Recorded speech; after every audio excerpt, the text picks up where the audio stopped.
Assalamu alaikum and very good morning, my dear students. From today onwards, we are not going to only solve Gupta and Gupta, but we are actually stepping into the mindset that clears competitive exams. Many of students solve Gupta and Gupta and do only questions. But we are actually going to truly decode the pattern behind them. In this lecture, we are not only going to solve questions of Gupta and Gupta, but also revise the core theory behind every concept that will strengthen your preparation. We will basically understand the concept and the way the examiner framed the question and learning what actually converts your effort into the marks. So, my dear students, keep a pen and a separate notebook for this and note down the important formulas and key points so that your revision will become then easy and simple. It will actually be helpful for your exam when exam will be near.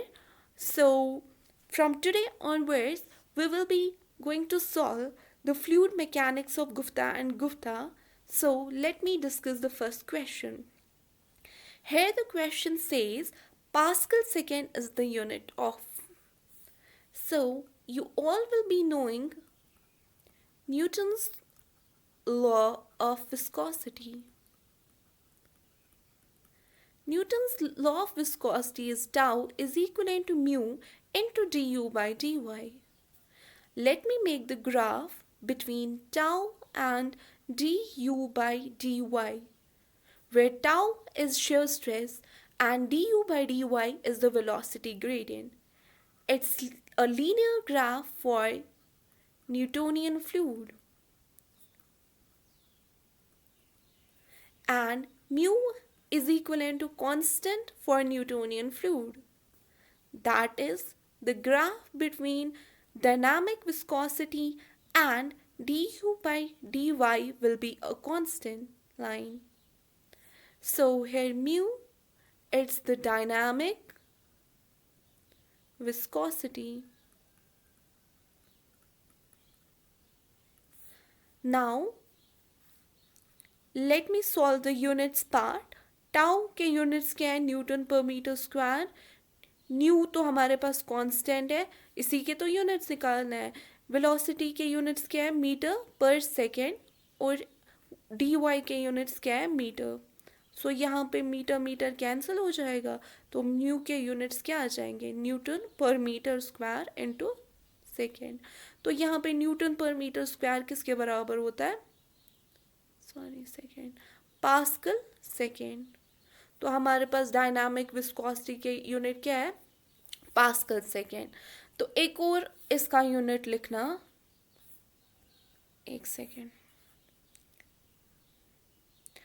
Pascal second है एक unit, इसका note down करके रखो. एक है Newton पर metre square into second. तीसरा unit है केजी पर मीटर इनटू सेकेंड. और है इसका एक यूनिट, वो है पॉइज.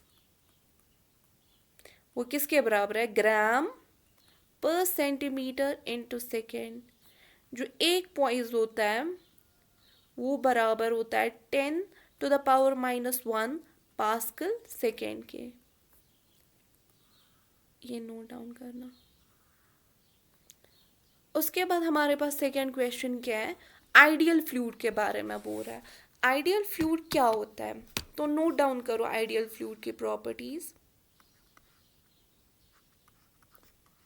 आइडियल फ्लूइड ये एक हाइपोथेटिकल फ्लूइड होता है, मतलब ये एक्चुअली एग्जिस्ट नहीं करता है, रियलिटी में ये एग्जिस्ट नहीं करता है. इसकी प्रॉपर्टीज है, एक तो ये फ्रिक्शनलेस होता है, और दूसरा क्या है? ये इनकम्प्रेसिबल होता है.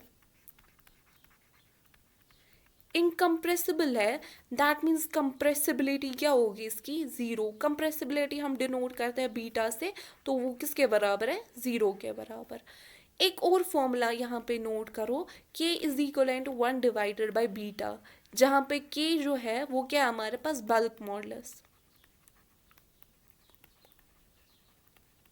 तो इसका मतलब अगर बीटा ज़ीरो है, बल्क मॉडुलस किसके बराबर होगा फिर? इन्फिनिटी के बराबर। तो यहाँ पे one which obeys Newton's law of viscosity, no, उसको हम न्यूटोनियन फ्लूइड कहते हैं, इट्स फ्रिक्शनलेस एंड इनकम्प्रेसिबल। ठीक है, अब हम थर्ड क्वेश्चन सॉल्व करते हैं। The unit of kinematic viscosity is, kinematic viscosity के यूनिट्स क्या है? काइनेमैटिक विस्कोसिटी क्या होती है basically? It's the ability of a fluid to diffuse the molecular momentum. तो अब हमारे पास जो काइनेमैटिक विस्कोसिटी उसको हम डिनोट करते हैं न्यू से। It's equivalent to mu divided by rho, that is dynamic viscosity divided by density. इसके यूनिट जो है वो है सेंटीमीटर स्क्वायर पर सेकेंड, और दूसरा यूनिट है इसका मीटर स्क्वायर पर सेकेंड। जो सेंटीमीटर स्क्वायर पर सेकेंड है इसको हम नाम देता है स्ट्रोक। ठीक है, तो हम ये लिख सकते हैं 1 metre square per second is equal to 10⁴ centimetre square per second, या हम लिख सकते हैं 1 metre square per second it is equal to 10⁴ strokes. ठीक है, तो अब क्या है काइनेमैटिक विस्कोसिटी का unit? Centimetre square per second, D option is correct. अब है हमारे पास fourth question. If the dynamic viscosity of the fluid is 0.5, dynamic viscosity, पहले हम यहाँ पे क्वेश्चन में बेसिकली क्या, पहले जो गिवन डेटा ना उसको लिखा करो। डायनामिक विस्कोसिटी क्या है हमारे पास? 0.5। स्पेसिफिक ग्रेविटी जी किसके बराबर है हमारे पास? 0.5 के। तो अब हमें क्या निकालना है? हमें काइनेमैटिक विस्कोसिटी निकालनी है। काइनेमैटिक विस्कोसिटी हमें पता है किसके बराबर है? न्यू के बराबर है। वो किसके बराबर होती है? Mu divided by density. यहाँ पे हम डेंसिटी निकाल सकते हैं, हाँ निकाल सकते हैं। किससे निकाल सकते हैं? जी से निकाल सकते हैं। डेंसिटी किसके बराबर होगी फिर? G into rho of W. It is equal to G क्या है हमारे पास? 0.5, रो क्या है हमारे पास? 1000 kg पर मीटर क्यूब। ये किसके बराबर आ जाएगा? 500 kg पर मीटर क्यूब के। तो यहाँ पे न्यू क्या दिया गया हमें हमारे पास? 0.5 पॉइज। हम इसको कन्वर्ट कर सकते हैं केजी पर मीटर में। Yes we can convert. वो किसके बराबर आ जाएगा? 0.5 इंटू 10⁻⁻1 kg पर मीटर इंटू सेकेंड। तो यहाँ पे क्या आ जाएगा? 0.5 इंटू 10⁻⁻1 kg पर metre into second divided by करेंगे हम 500। तो ये किसके बराबर आ जाएगा? ये हमारे पास आ जाएगा बराबर 1 into 10⁻⁻4 into 10⁻4 centimetre square per second. यह आ जाएगा 1 centimetre square per second. 1 centimetre square per second किसके बराबर है? स्ट्रोक के बराबर। तो ये अब बोल रहा है हमें स्ट्रोक्स में आंसर निकालो। It's 1 stroke. I hope you are getting this. तो फिफ्थ क्वेश्चन है हमारे पास, the viscosity of a gas. देखो अब हम देखेंगे गैस की विस्कोसिटी एंड लिक्विड की विस्कोसिटी। गैस की viscosity when we increase the temperature, viscosity जो है वो इंक्रीज करती है, डायनामिक भी और काइनेमैटिक भी। काइनेमैटिक विस्कोसिटी भी इंक्रीज करती है, डायनामिक विस्कोसिटी भी इंक्रीज करती है। लेकिन जो काइनेमैटिक विस्कोसिटी है ना वो ज़्यादा इंक्रीज करती है as compare to dynamic viscosity. अब लिक्विड्स की बात करते हैं। जब टेम्परेचर इंक्रीज हम करते हैं तो यहाँ पे जो विस्कोसिटी है वो डिक्रीज होती है and kinematic viscosity also decrease, but decrement in the dynamic viscosity is more as compared to kinematic viscosity। फिर हम देखेंगे प्रेशर का कोई इफेक्ट है इस पे? प्रेशर, अगर हम लिक्विड्स की बात करेंगे ना इस पे कोई भी इम्पैक्ट नहीं आता है। ना ही किस पे आता है, डायनामिक विस्कोसिटी पे, ना ही काइनेमैटिक विस्कोसिटी पे। अगर हम गैस की बात करेंगे, जो डायनामिक विस्कोसिटी है ना, इस पे कोई इफेक्ट नहीं आता है, डायनामिक विस्कोसिटी पे कोई इफेक्ट नहीं आता है, लेकिन काइनेमैटिक विस्कोसिटी पे इफेक्ट आता है। It decreases with increase in pressure. ठीक है, तो यहाँ पे क्या आएगा, decreases with the increase in temperature? No, it increases with the increase in temperature, because यहाँ पे जो gases के केस में होता है, viscosity आती है molecular momentum transfer की वजह से। जब हम टेम्परेचर इंक्रीज करते हैं ना, मॉलिक्यूल एक हेफिजेंट मैनर में मोशन करता है, और वहाँ पे ज़्यादा मॉलिक्यूलर मोमेंटम ट्रांसफ़र बढ़ जाता है, मॉलिक्यूलर मोमेंटम ट्रांसफ़र, जिसकी वजह से जो विस्कोसिटी है वो क्या हो जाती है, इंक्रीज हो जाती है।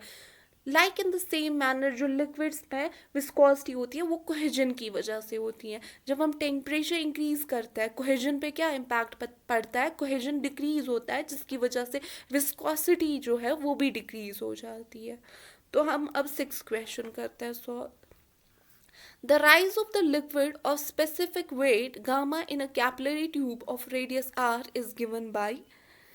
तो अब हम देखेंगे कैपिलरी ट्यूब में जो राइज ऑफ लिक्विड है वो किसके बराबर है। कैपिलरी राइज इसको कहते हैं, 4 sigma cos theta divided by rho into g into d. It's equal to 4 sigma, जो वाटर होता है ना वहाँ पे थीटा किसके बराबर होता है, 1 के बराबर, तो कॉस थीटा किसके बराबर आ जाएगा, 1 के बराबर। तो यहाँ पे सॉरी, थीटा यहाँ पे हो जाता है 0 के बराबर इन प्योर वाटर। तो कॉस 0 किसके बराबर आ जाएगा, 1 के बराबर, एंड 4 सिग्मा डिवाइडेड बाई क्या आ जाएगा, रो जी डी। यहाँ पे हम लिख सकते हैं 2 सिग्मा डिवाइडेड बाई रो जी किसके बराबर होता है, गामा के बराबर होता है। डी को हम लिख सकते हैं डी डिवाइडेड बाई 2। यस, तो ये क्या आ जाएगा, 2 sigma divided by gamma into are. तो यहाँ पे है सी ऑप्शन इज करेक्ट। ठीक है, तो देखो यहाँ पे हम 2 कॉन्सेप्ट सीखते हैं। एक तो हम देखते हैं कैपिलरी राइज। कैपिलरी राइज क्या होता है, कैपिलरी राइज में जब एडहेशन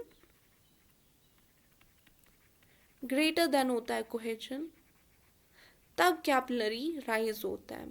कैपिलरी राइज में जो थीटा है ना वो लेस देन होता है 90 डिग्री, मतलब यहाँ पे क्या एंगल होता है सरफेसेस के बीच में, एक्यूट एंगल होता है। ये मैंने बोला ही, यहाँ पे क्या हो जाता है, कैपिलरी राइज होता है जब एडहेशन क्या होता है, ग्रेटर देन कोहेजन।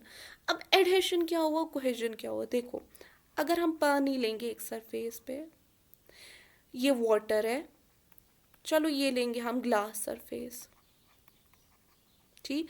तो देखो यहाँ पे जो एंगल है ना वो लेस देन 90 हो जाएगा, और वाटर और गिलास के बीच में जो बॉन्ड है ना उसको क्या कहते हैं हम, एडहेशन। और वाटर के बीच में जो बॉन्ड है उसको क्या हम कहते हैं, कोहेजन। मतलब जो वाटर और ग्लास के बीच में बॉन्ड है वो ज़्यादा स्ट्रॉन्ग है as compare to water and water. उसमें क्या होगा, अगर हम किसी ट्यूब में ये ना ट्यूब डालेंगे ना पानी में, ठीक है, तो वहाँ पे क्या हो जाएगा, ये तो ग्लास सरफेस है और ये क्या है, पानी की सरफेस, यहाँ पे कैपिलरी राइज हो जाएगा, और इसकी जो सरफेस है ऊपर वाली ये क्या बन जाएगी हमारे पास, कॉनकेव सरफेस। क्या बनेगी, कॉनकेव सरफेस। अब हम ऐसे ही करेंगे कैपिलरी फॉल का। कैपिलरी फॉल, यहाँ पे जो कोहेजन होता है ना वो ग्रेटर देन होता है एडहेशन, और यहाँ पे जो थीटा है वो ग्रेटर देन होता है 90 degree, that is obtuse angle form होता है। और यहाँ पे जो ऊपर वाली सरफेस होती है ना वो क्या बनती है हमारे पास, कॉन्वेक्स बनती है। अब देखो हमारे पास जो मर्करी है ना, मर्करी, इसमें क्या हमने रखी, मर्क्यूरी, और ये हमारे पास ग्लास सरफेस है। हमने एक ट्यूब एक मर्करी में फिल कर दिया, देखो इसमें क्या बीकर में हमारे पास मर्करी थी और ट्यूब उसमें इंसर्ट किया हमने, जो यहाँ पे सरफेस बनेगी ना वो क्या बनेगी, एक तो इसमें ऊपर से कन्वेक्स शेप होगा और ये क्या होगा, कैपिलरी फॉल होगा, कैपिलरी फॉल होगा। और जो यहाँ पे सरफेस बनेगी वो क्या होगी, वो कॉन्वेक्स होगी, क्योंकि मर्करी और मर्करी के बीच में जो बॉन्ड है वो ग्रेटर देन है मर्करी और ग्लास के बीच में जो बॉन्ड है, मर्करी और मर्करी के बीच में जो बॉन्ड है वो ग्रेटर देन है मर्करी और ग्लास के बीच में जो बॉन्ड है। उसकी वजह से क्या होगा, कैपिलरी फॉल होगा, कन्वेक्स बनेगी अपर शेप, एंड जो थीटा है वो ग्रेटर देन 90 डिग्री होगा। ये ना बेसिकली क्वेश्चन आया था JKSSB में, सो प्लीज़ इस पॉइंट को नोट डाउन करिएगा, ठीक है। तो यहाँ पे हमारे पास हमने पहले ही सॉल्व किया था ऑलरेडी, इसका ऑप्शन सी आ रहा है 2 sigma divide by r into gamma. So let's solve the eighth question. The intensity of the pressure developed by the surface tension 0.075 Newton per meter in a droplet of a water 0.075 mm diameter is. देखो यहाँ पे 3 formulas note down करना। Intensity of the pressure that is equivalent to, एक तो हमारे पास 3 cases लिखो,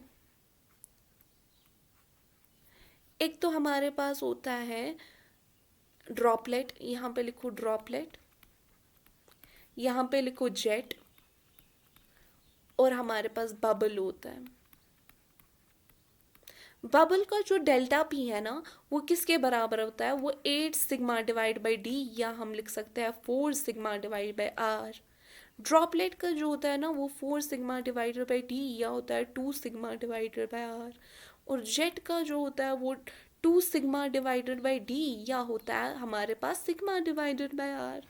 अगर अब हमारे पास क्वेश्चन पूछा गया कि बबल, ड्रॉपलेट और जेट के बीच में रेशो बोलो डेल्टा पी का, तो ये किसके बराबर होगा, इनका रेशो बबल का 8 sigma divided by d m, that is 8:4:2, ये किसके बराबर आ जाएगा, 4:2:1 इसका रेशो आएगा, ठीक है।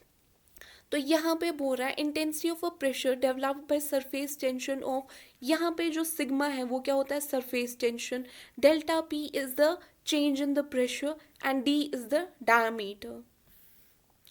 यहाँ पे डेल्टा पी किसके बराबर आ जाएगा, ये ड्रॉपलेट के बारे में बात करता है, 4 सिग्मा डिवाइडेड बाई डी।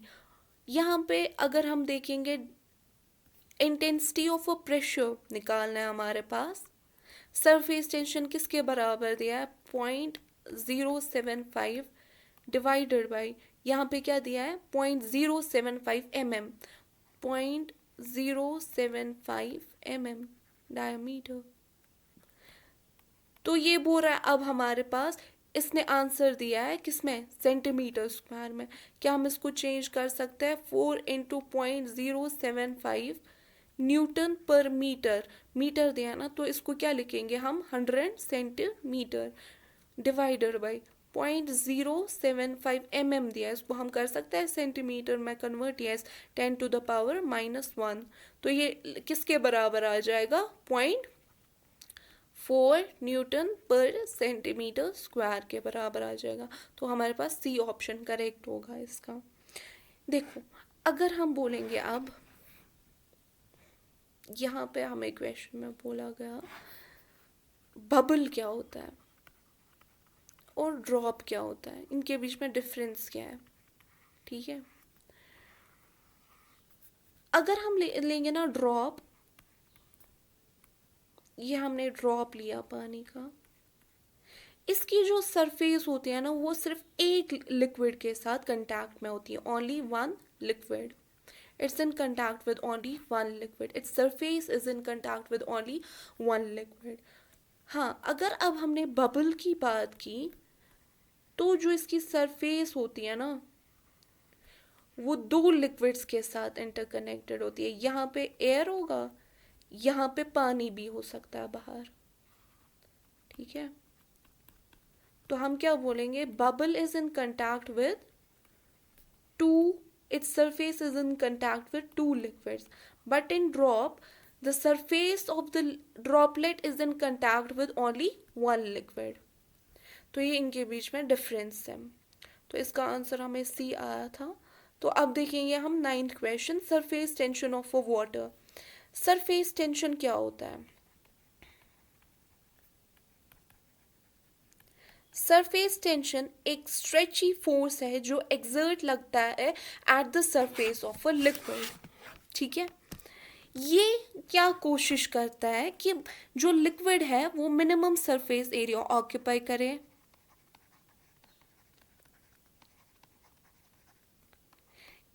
ये किसके बराबर होता है surface tension? Force per unit length, या हम लिख सकते हैं इसको work done per unit area. ठीक है, जो सरफेस टेंशन है ये क्या करता है, कोशिश कि मिनिमम सरफेस एरिया हो लिक्विड का और जो है वो उसकी मैक्सिमम स्टेबिलिटी हो. मैक्सिमम स्टेबिलिटी कब आती है? जब उसकी एनर्जी क्या होगी, एनर्जी स्टेट कम होगी. when it occupies a minimum surface area, maximum stability तब आती है जब एनर्जी कम होती है. तो इसीलिए जो छोटे छोटे ड्रॉपलेट्स हैं वो हमेशा कोशिश करते हैं कि वो बड़े ड्रॉप में कन्वर्ट हो जाए, ताकि उसका जो सरफेस एरिया है वो क्या हो जाए, कम हो जाए, और उसकी एनर्जी भी कम हो जाए, ताकि स्टेबिलिटी क्या हो जाए, इंक्रीज हो जाए. तो अब पढ़ते हैं option. Surface tension of a water increases with the increase in temperature, decreases with the decrease in temperature and is independent of the temperature. तो यहाँ पे ये टेम्परेचर के साथ उसकी रिलेशनशिप बोल रहा है. तो अब क्या हम करेंगे, जो सरफेस टेंशन है ना उसकी क्या रिलेशनशिप है विद टेम्परेचर. इसकी wait a second. Surface tension की रिलेशनशिप विद टेम्परेचर क्या है कि जब सरफेस टेंशन इन्वर्सली प्रोपोर्शनल है टेम्परेचर के साथ.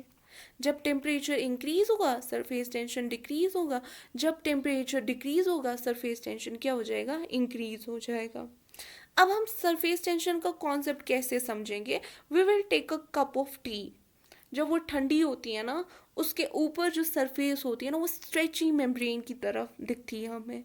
वो ऑक्यूपाई करना चाहती है क्या, वो एक तो मिनिमम सरफेस एरिया ऑक्यूपाई करना चाहती है वहाँ पे, और क्या, मैक्सिमम स्टेबिलिटी. तो इसी वजह से हम बोलते हैं कि जब टेम्परेचर इंक्रीज होता है, वेट अ सेकेंड, जब टेम्परेचर डिक्रीज होता है तो सरफेस टेंशन क्या हो जाता है, इंक्रीज हो जाता है. तो यहाँ पे surface tension of a water increases with the decrease in temperature. ये करेक्ट है ऑप्शन. अब 11th क्वेश्चन देखते हैं. If a liquid has a greater cohesion than adhesion with the solid then the liquid in the capillary tube will. तो ये क्या बोल रहा है, cohesion is greater than adhesion. ये मैंने ऑलरेडी पढ़ा है आप लोगों को. कोहेजन अगर ग्रेटर देन होगा एडहेशन, वहाँ पे क्या हो जाएगा, मर्करी का केस है. तो एडहेशन से ग्रेटर अगर कोहेजन हुआ तो कैपिलरी फॉल होगा, और ऊपर वाली सरफेस क्या बनेगी, कन्वेक्स बनेगी. तो राइज तो नहीं होगा. डिप्रेस है, लेकिन ये कौन सी सरफेस अपवर्ड पे बनाता है, कन्वेक्स सरफेस. तो डी ऑप्शन इज करेक्ट. ऐसे हमें क्वेश्चन सॉल्व करने हैं. ठीक है, एक कॉन्सेप्ट से हमें बहुत सारे क्वेश्चन सॉल्व होता है, बट कॉन्सेप्चुअल क्लियरिटी होनी चाहिए हमारे पास. अब 12th क्वेश्चन देखिए. Examine the following 4 statement. Surface tension is due to the cohesion only, capillarity is due to the adhesion only, surface tension is due to the both, and capillarity is due to the both. इसमें आएगा हमारे पास जो surface tension है ना, याद रखना surface tension directly proportional to है cohesion के. जितना ज़्यादा कोहेजन होगा उतना ही सरफेस टेंशन ज़्यादा होगा. So it's dependent on cohesion. Yes, adhesion पे जो सरफेस टेंशन है ना वो एडहेशन पे डिपेंड नहीं करता है, तो ये गलत है. अब हम देखेंगे कैपिलैरिटी का केस. अभी हमने पढ़ा कैपिलैरिटी में दोनों क्या थे, प्रिडोमिनेटिंग कोहेजन भी और एडिशन भी था ना, हम देखते थे ना इन्हीं के अकॉर्डिंग, अगर कोहेजन ज़्यादा हो एडिशन से तब हमारे पास कैपिलरी फॉल होता है, और अगर एडिशन ग्रेटर देन वो कोहेजन से तब कैपिलरी राइज होता है। तो यहाँ पे दोनों ही डोमिनेटिंग है, it's both due to the cohesion and adhesion. तो इसका ऑप्शन क्या आएगा correct? 1 and 4 option C, 1 and 4 option C is correct. ठीक है, तो अब हम देखेंगे 13th क्वेश्चन। 13th क्वेश्चन में ये क्या बोल रहा है? Pressure of 200 kPa is equivalent to the head of x meters of the carbon tetrachloride of relative density 1.59 where x is equivalent to। Pressure की फॉर्मूला लिखो, pressure is equivalent to rho into g into h. Pressure किसके बराबर दिया गया है? 200 kPa clue pascal. And उसके बाद हमारे पास रो किसके बराबर हमें दिया गया है? ये नहीं दिया है ना वहाँ से, तो रो इंटू जी अब हमें निकालना है। लास्ट में हमें क्या निकलेगा? एच वहाँ से। देखो हम कैसे निकालेंगे अब rho into G. Rho into G is equal, पहले हम रो निकालेंगे। रो किसके बराबर है? G into gamma W. ये किस पे बराबर होगा? 1.59 इंटू 1000। यह हमारे पास 1590 kg पर मीटर क्यूब के बराबर आता है। 1590 kg पर मीटर क्यूब। तो ये हमारे पास डेंसिटी निकल के आई। अब हमें रो इंटू जी निकालना है। ये किसके बराबर आएगा? 1590 kg पर मीटर क्यूब मल्टीप्लाइड बाई 9.81। यहाँ पे हम क्या लिखेंगे? 1590 इंटू 9.81 इंटू एच। यहाँ पे आ जाएगा 200 into 10⁻³ pascal divided by 1590 into 9.81 is equal to h. यहाँ पे किसके बराबर आ जाएगा? ये आ जाएगा kg पर मीटर क्यूब। एंड एच किसके बराबर आ जाएगा हमारे पास? इसको डिवाइड करके ये आ जाता है 12.82 मीटर के बराबर। तो यहाँ पे ऑप्शन सी करेक्ट है हमारे पास। अब हम देखेंगे question 14। For a vertical semicircular plate submerged in a homogeneous liquid with its diameter d at the free surface, the depth of the center of a pressure from the free surface is। तो याद रखो depth of centre of a pressure वो किसके बराबर होता है? H bar plus I divided by A H bar, जहाँ पे एच बार जो है वो distance of centroid from the free surface होता है, एंड हमारे पास ए जो है वो क्या हमारे पास एरिया होता है। आई हमारे पास मोमेंट ऑफ इनर्शिया होता है।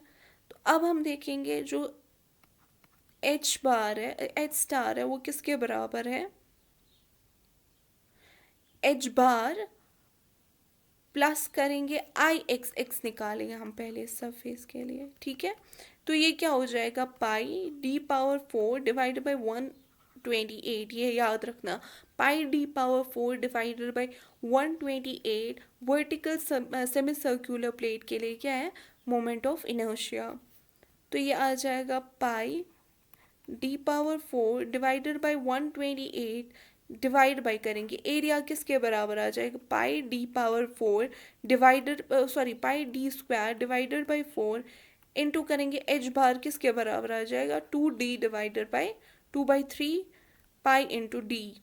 ये लास्ट में आ जाता है हमारे पास बराबर 3 पाई डिवाइडेड बाई 32। ये वाली फॉर्मूला आप लोग याद ही रखिएगा, बिकॉज इसको बहुत टाइम लगेगा फिर सॉल्व करने में। वहाँ पे एग्जाम के टाइम में इतना टाइम नहीं होता है, तो याद रखना। For a vertical semi circular plate submerged in a homogeneous liquid जिसका डायमीटर d है at the free surface, depth of centre of pressure 3 pi D divided by 32। अब यहाँ पे आप बोलोगे एच बार क्यों नहीं हमने लिया? एच बार ये बोल रहा है ना सरफेस पे ही है, तो वो क्या आ जाएगा? एच बार 0 के बराबर आ जाएगा। ठीक है, तो अब हमने ये क्वेश्चन सॉल्व किया। अब हम क्वेश्चन 16 करते हैं। An open tank contains 1 meter deep water with 50 centimeter deep oil of specific gravity 0.8 above it, the intensity of the pressure at the bottom of the tank is. तो देखो यहाँ पे ये बोल रहा है, ये वाटर है हमारे पास, ये ऑयल है हमारे पास, ये 50 सेंटीमीटर इसकी डेप्थ है और इसकी डेप्थ है 1 मीटर। तो वाटर की डेंसिटी हमें पता ही है ना कितनी है, 1000 kg/m³। एंड ऑयल की इसने स्पेसिफिक ग्रेविटी दी है, तो डेंसिटी हम निकाल सकते हैं, density is equal to 0.8 into 1000 kg/m³। ये किसके बराबर आ जाएगा, 800 kg/m³। तो यहाँ पे ये बोल रहा है प्रेशर किसके बराबर, इंटेंसिटी ऑफ अ प्रेशर किसके बराबर हो जाता है, प्रेशर किसके बराबर है, रो जी इंटू एच। तो ये क्या आ जाएगा, रो 1 टोटल प्रेशर आ जाएगा रो 1 G1 H1 प्लस रो 2 G2 H2। यहाँ पे रो 1 किसके बराबर है, 800 इंटू जी लेते हैं हम 10, यहाँ पे बराबर H1 किसके बराबर आ जाएगा 50, प्लस करेंगे रो 2 किसके बराबर है, एक तो है 1000 मल्टीप्लाइड बाई जी किसके बराबर है 10 के बराबर लेंगे, और H2 हम किसके बराबर है 1 मीटर। यहाँ पे 1 मीटर हम, चलो अगर हमने यहीं पे कन्वर्ट किया सेंटीमीटर को मीटर में, और यहाँ पे हम लेंगे 1 मीटर, तो ये किसके बराबर आ जाएगा 800, ये आ जाएगा 14 kN/m² के। तो ऑप्शन डी इज करेक्ट। इसको सॉल्व करके हमें 14 kN/m² के बराबर आ रहा है आंसर। 17 क्वेश्चन देखिए, the position of the centre of pressure on a plane surface immerse vertically in a static mass of a fluid is. तो मैंने बोला अभी कि जो सेंटर ऑफ प्रेशर है वो किसके बराबर है, H bar plus plus I X X divided by A into H bar का स्क्वायर।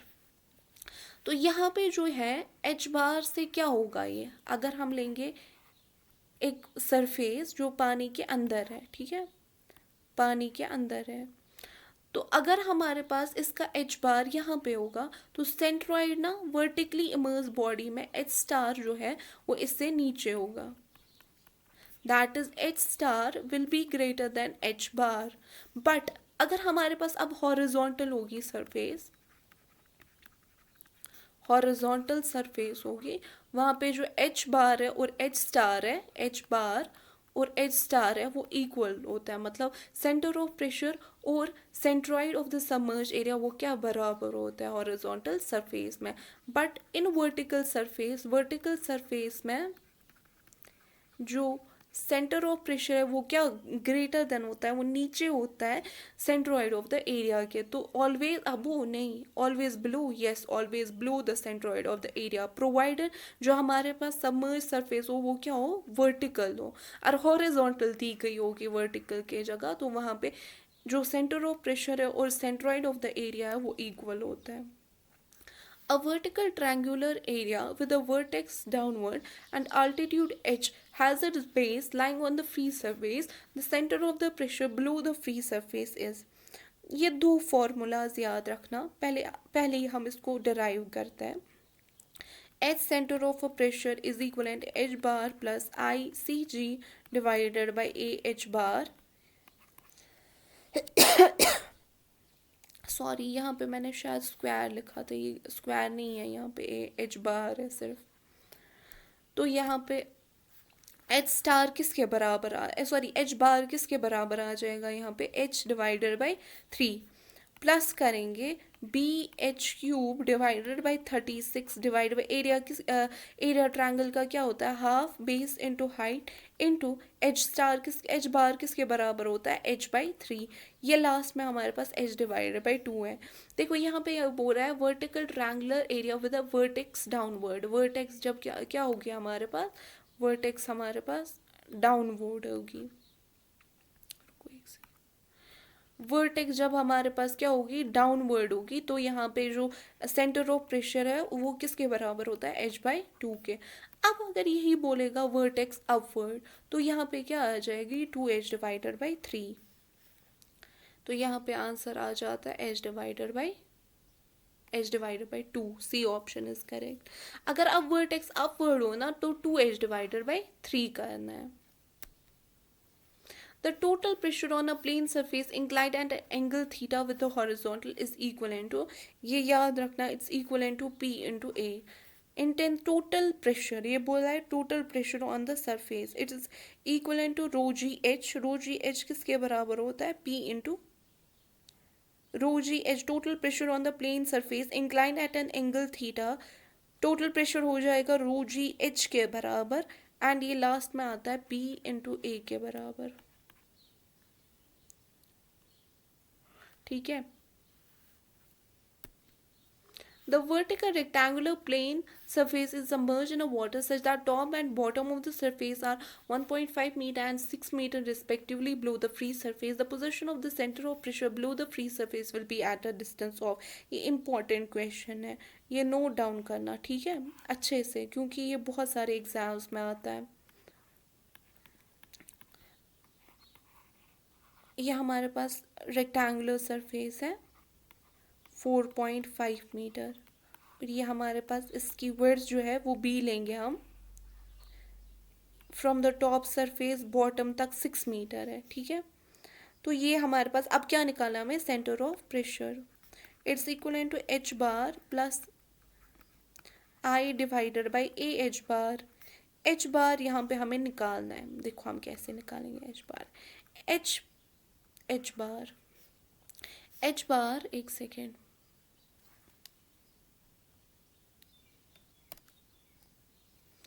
एच बार किसके बराबर आ जाएगा? ये आ जाएगा बराबर 1.5 प्लस 4.5 डिवाइडेड बाई 2. एक तो यहाँ तक सरफेस ये कितनी आ जाएगी? 1.5, फिर इसका हाफ 4.5 का हाफ, तो ये एच बार आ जाएगा centroid. It's equal to 3.75 metre. अब हमें सेंटर ऑफ प्रेशर निकालना है. सेंटर ऑफ प्रेशर किसके बराबर आ जाएगा?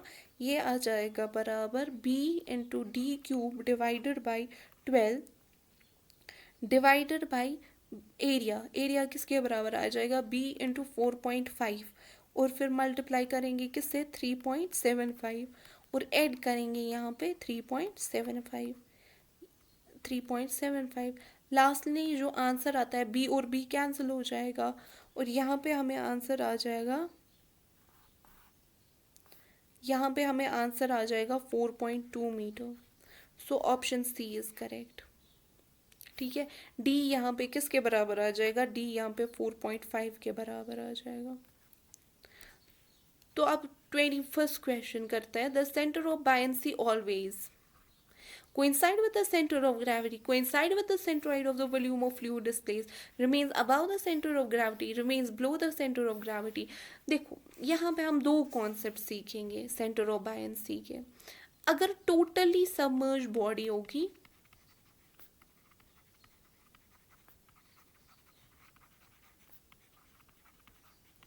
तो जो सेंटर ऑफ बायंसी है ना, centre of buoyancy it will not change.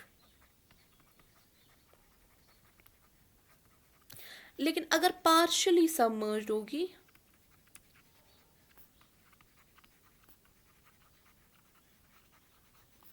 In stability condition, अगर हमें स्टेबिलिटी देखनी होगी, सेंटर ऑफ बायंसी जो है वो चेंज करता है. क्या करता है? चेंज करता है. देखो अगर ये बॉडी पूरी ही इमर्स्ड है वाटर के अंदर, तो इसका जो सेंटर ऑफ ग्रेविटी है ना, अगर ये टिल्ट भी हो पानी के अंदर, वो वही रहेगा सेंटर ऑफ ग्रेविटी. वो क्या रहता है? सबमर्ज्ड के केस में सेम रहता है. अगर आप पार्शली इमर्स्ड बॉडी हो, ठीक है, देखो यहाँ पे ये कितना पानी डिस्प्लेस कर रही है? इतना डिस्प्लेस कर रही है पानी. सॉरी, सेंटर ऑफ बायंसी यहाँ पे है. वेट अ सेकेंड, मैं और एक बार दिखाती हूँ. अगर यहाँ पे टोटली सबमर्ज बॉडी है तो जो सेंटर ऑफ बायंसी है वो चेंज नहीं करता है, वो हमेशा सेम रहता है. बिकॉज अगर हम इसको टिल्ट भी करें ना, सेंटर ऑफ बायंसी पानी के अंदर चेंज नहीं होता है, वो उतना ही वाटर डिस्प्लेस करती है. तो सेंटर ऑफ बायंसी क्या रहती है? सेम. फर्स्ट और सेकेंड केस में centre of buoyancy 1 is equal to centre of buoyancy. अगर अब हमें ये हमारे पास सबमर्ज्ड केस हुआ, फुल्ली सबमर्ज्ड, अगर अब हमारे पास पार्शली सबमर्ज्ड है बॉडी, पार्शली सबमर्ज्ड बॉडी है, या हम उसको क्या बोलते हैं, फ्लोटिंग बॉडी।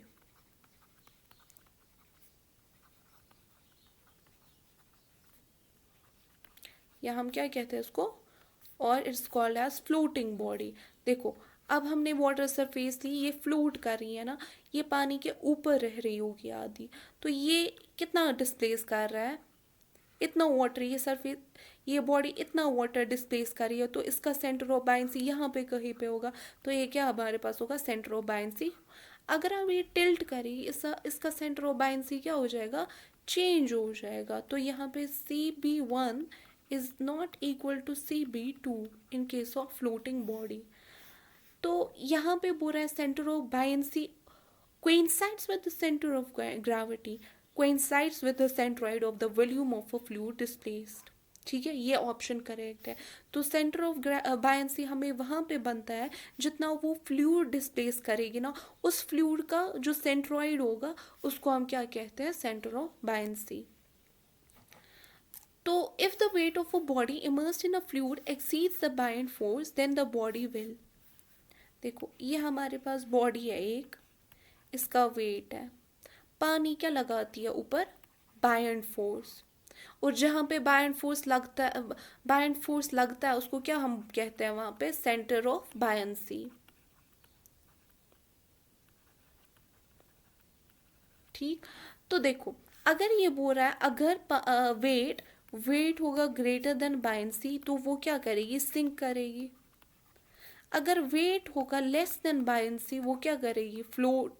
अगर वेट होगा लेस देन बायंसी तो वो क्या करेगी, फ्लोट करेगी। अगर अब वेट होगा बराबर बायंसी के, वो क्या करेगी। देखो ये हमारे पास लिक्विड सरफेस है ना, अगर वेट हुआ ना बायंसी के बराबर तो जो इसकी टॉप सरफेस है ना वो वाटर के सरफेस से इन कांटेक्ट रहेगी। ठीक है, तो ये 3 केसेस बनते हैं, एक जब वेट ग्रेटर देन होता है बायंसी से, 2 जब वेट कम हो बायंसी से, और 3rd केस बनता है जब वेट बराबर हो बायंसी से।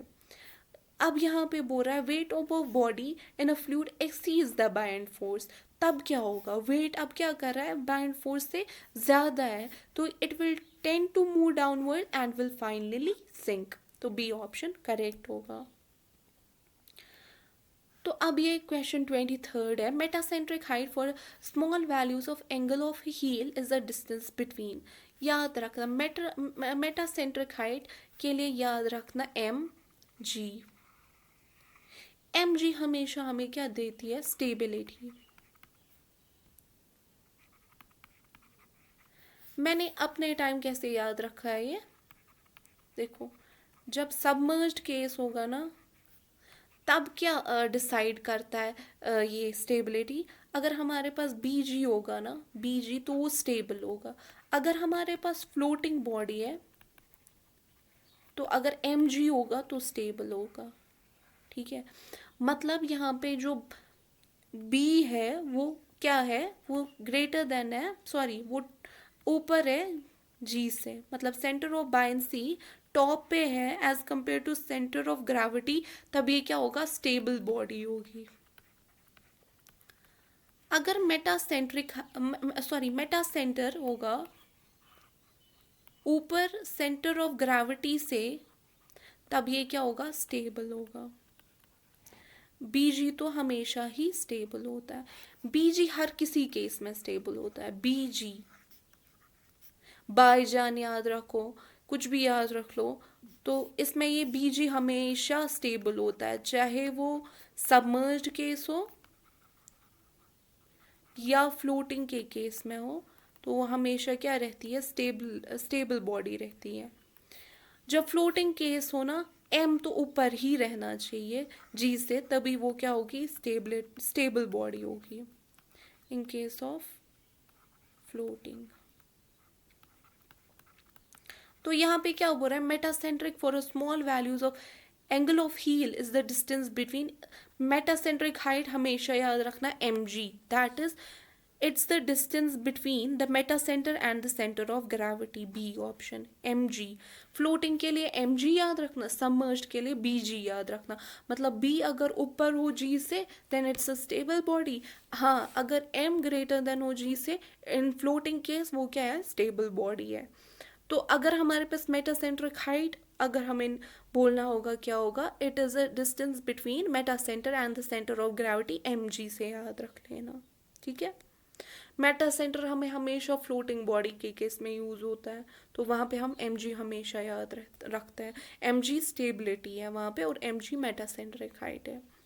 अ floating body is said to be in a state of stable equilibrium when. अब ये क्या बोल रहा है, फ्लोटिंग बॉडी के बारे में बात कर रहे हैं. अभी हम बोल रहे थे फ्लोटिंग बॉडी जब भी आएगी mg साथ में आ जाएगा.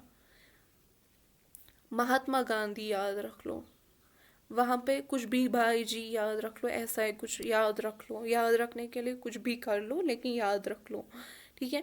फ्लोटिंग बॉडी में हम क्या रखेंगे याद, mg. तो यहाँ पे m क्या होगा, ग्रेटर देन होगा, मतलब अबव होगा सेंटर ऑफ ग्रेविटी से. m अबव होगा सेंटर ऑफ ग्रेविटी से, mg. तो when the metacentre is about the centre of gravity in case of a floating body it's called as a stable equilibrium. हाँ, अगर m equal to g होगा then it's called as neutral equilibrium. अगर m क्या होगा, अब नीचे होगा g से, m बिलो होगा g से, then it's called as unstable body. जब m क्या होगा, अबव होगा g के, then it's called as stable body. ठीक है. ये 3 केसेस याद रखना, मैं अच्छे से लिख लेती हूँ ये एक बार. इसमें हमें कौन सा ऑप्शन करेक्ट आया था, बी. ये हमारे पास एक तो सबमर्ज्ड बॉडी का केस होता है और फ्लोटिंग बॉडी का केस आता है. अगर हम सबमर्ज्ड बॉडी देखेंगे वहाँ पे क्या आता है, बी जी याद रख लेना. B is above G then it is a stable body.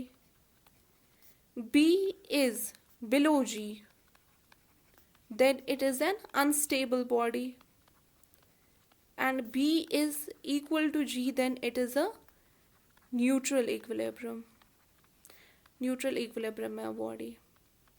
यहाँ पे स्टेबल इक्विलिब्रियम है, यहाँ पे अनस्टेबल इक्विलिब्रियम है. फ्लोटिंग के केस में हम क्या याद रखेंगे, mg. m is above g then उसको क्या कहते हैं, स्टेबल इक्विलिब्रियम में है बॉडी. m है इक्वल टू g तब हम क्या कहते हैं, it is an neutral equilibrium. अगर हम m अब बिलो g लेंगे तो ये क्या होगा, अनस्टेबल इक्विलिब्रियम. ठीक है. ये 3 केसेस याद रखना. अब हम 25th क्वेश्चन करेंगे. The increase in the metacentric height. इससे क्या होता है, मेटासेंट्रिक हाइट से m किसके बराबर, मेटासेंट्रिक हाइट. मेटासेंट्रिक हाइट बराबर होती है 2 pi under root of k divided by 2. एक सेकेंड वेट कर लो. मेटासेंट्रिक हाइट जो बराबर होती है ना 2 pi under root of k divided by g into G M. तो h जो है वो G M metacentric height, sorry here it is time of oscillation. एक सेकेंड वेट कीजिएगा, it's a time of oscillation T. यहाँ पे T किसके बराबर है, 2 pi under root of K divide by G into G M. तो T जो है वो इन्वर्सली प्रोपोर्शनल है under root of ji M. मतलब जितना टाइम ऑफ जितना मेटासेंट्रिक हाइट इंक्रीज होगा उतना ही जो है टाइम क्या हो जाएगा, कम हो जाएगा. उसकी वजह से क्या हो जाएगी, इंक्रीज हो जाएगी stability and decrease comfort for the passengers. Time of oscillation कम होगा, मतलब वो तेज़ी से ही ऑसिलेट करेगी, ठीक है, वो तेज़ तेज़ ऑसिलेट करेगी, क्या हो जाएगा टाइम, क्या अगर टाइम हमारे पास कम है तो ऑसिलेशन क्या हो जाएगी, ऑसिलेशन ज़्यादा हो जाएगी। जब हम बोट में बैठे होंगे ऑसिलेशन ज़्यादा होगी, हमें क्या लगेगा, वो हमें अनकंफर्टेबल लगेगा, लेकिन उसकी स्टेबिलिटी क्या है, ज़्यादा होती है, स्टेबिलिटी उसकी ज़्यादा हो जाती है और हमारे पास जो कंफर्ट है वो डिक्रीज़ होगा। तो increase stability and decrease comfort to passenger, इसका बी लिख लो, option 1 and 4 is correct option. A rectangular, अब हमारे पास 26 क्वेश्चन है। Rectangular block 2 metre long, 1 metre wide and 1 metre deep floats in the water, depth of immersion being 0.5, if the water weighs 10 then the weight of the block is. तो अब हमारे पास ये क्या बोल रहा है, रेक्टेंगुलर ब्लॉक का वेट, वेट बोलो, then the weight of the block is. तो वेट बायएंड फोर्स के बराबर आ जाएगा, या आ जाएगा गामा इंटू वी, या आ जाएगा gamma into L into B into H bar, it's equal to gamma A H bar, या हम लिख सकते हैं gamma into A into H bar. यहाँ पे क्या है, sorry gamma into A into H आ जाएगा, एक सेकेंड,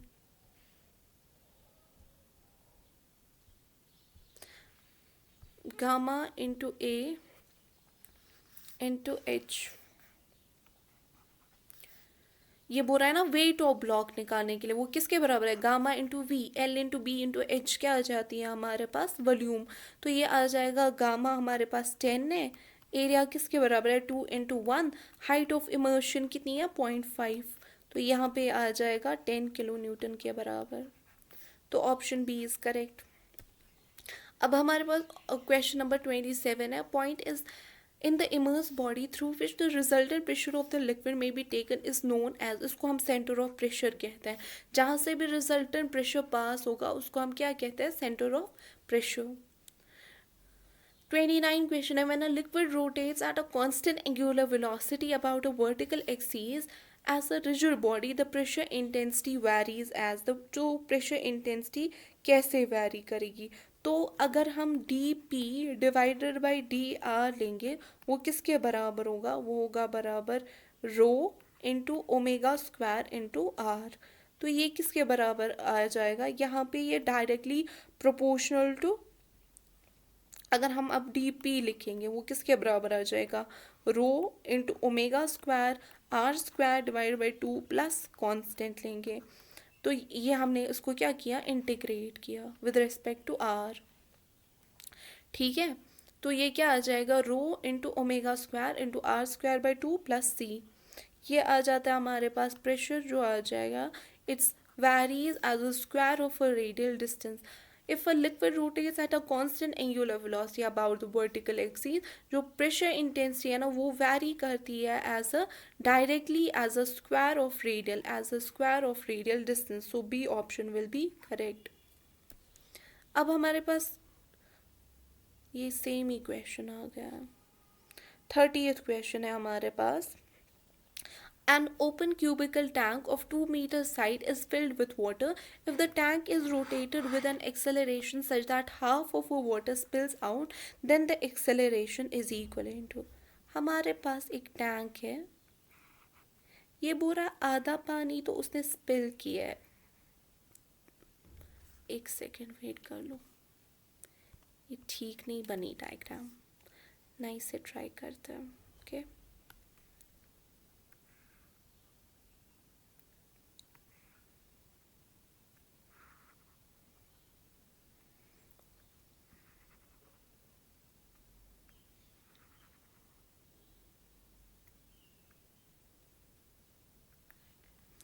तो यहाँ पे देख लो, अब ये क्या है हमारे पास, अगर हम लेके ना, ये हमारे पास थीटा है, ये एक्सेलरेट कर रही है ए से, और नीचे कौन सा फोर्स लग रहा है, ग्रेविटेशनल फोर्स।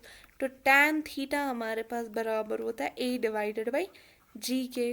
तो अब हमारे पास जो थीटा है ना, यहाँ पे थीटा हमारे पास, यहाँ पे ए थीटा हमारे पास 45 डिग्री है। कैसे है देखो, यहाँ पे ये बोल रहा है cubicle tank 2 meter side is filled with water. If a tank is rotated with an acceleration such that the half of a water spills out, तो ये किसके पर ठीक, अगर हमने एक्सेलरेशन ली बॉडी की ए एंड पानी हाफ हमने क्या करवाया, स्पिल करवाया, तो ये हमारे पास जो थीटा है वो किसके बराबर आ जाएगा, जितना ये डिस्टेंस होगा उतना ही ये डिस्टेंस हो जाएगा, तो ये किसके बराबर आ जाएगा, 45 डिग्री के बराबर। तो tan theta is equal to h divided by ये वाली डिस्टेंस l, मतलब h divided by l। h और l सेम है तो हमारे पास ये किसके बराबर आ जाएगा, थीटा 45 डिग्री। यहाँ से हमें एक और फॉर्मूला है, tan theta is equal to a divided by g।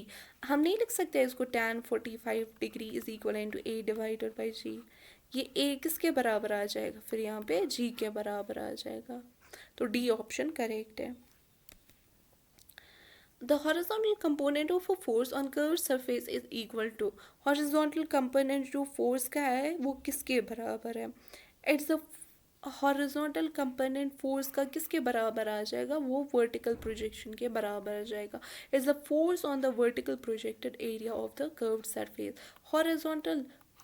Horizontal जो कंपोनेंट होता है वो किसके बराबर होता है, वर्टिकल प्रोजेक्शन के बराबर होता है, और जो हमारे पास वर्टिकल कंपोनेंट होता है वो किसके बराबर होता है, वो वेट के बराबर होता है, जो वेट नीचे लगेगा ना उसके बराबर होता है। ठीक है, तो अब है 33rd question. A close tank containing water is moving in a horizontal direction along a straight line at a constant speed. The tank also contains a steel ball. If the tank is de-accelerated horizontally, अगर tank हमने de-accelerate करी तो क्या होगा, तो जो initial surface है ना, अगर हम वो लेंगे, देखो एक सेकेंड हम बनाते हैं इनिशियल सरफेस। इनिशियल सरफेस हमने ए बी बनाई, सॉरी वेट अ सेकेंड, हमने इनिशियल सरफेस ए बी बनाई और फिर हमने क्या बनाई, ए डैश बी डैश। ये हमारे पास रेयर सरफेस, ये हमारे पास फ्रंट सरफेस। इनिशियल सरफेस हमारे पास ए बी थी और जब हमने एक्सेलरेशन की तो हमें ए डैश बी डैश बना। तो अगर हमारे पास tan थीटा जो है वो किसके बराबर आएगा, माइनस ए डिवाइडेड बाई जी, क्योंकि हमने डी एक्सेलरेशन की। ये फिर बोल रहा है हमने टैंक को डी एक्सेलरेट किया, डी एक्सेलरेशन की, तो यहाँ पे क्या आ जाएगा, माइनस ए आ जाएगा। तो जो बॉल है वो कहाँ पे मूव करेगी, बॉल मूव करेगी towards the front due to the inertia force, और बबल मूव करेगा टुवर्ड्स द रेयर। तो बॉल मूव करेगी towards the front due to the inertia force, और जो बबल है वो किसके, वो कहाँ साइड से होगा, रेयर सरफेस से होगा, रेयर साइड से होगा। तो ball will move towards the front and the bubble will move towards the rear. Ball कैसे मूव करेगी फ्रंट की तरफ, क्योंकि हमने यहाँ पे ए किसके बराबर आ जाएगा, माइनस जी के बराबर आ जाएगा। यहाँ पे जो इनर्शिया लगेगा बॉल पे वो फ्रंट की तरह लगेगा, फ्रंट की तरह बॉल पे फ्रंट की तरफ लगेगा, और जो बबल है वो कहाँ पे मूव करेगा, रेयर की तरफ। 1 and 4 is the correct option. Thank you, it's all from my side. If you people like this lecture series, so do let us know so that we can continue the series. So thank you so much for your time.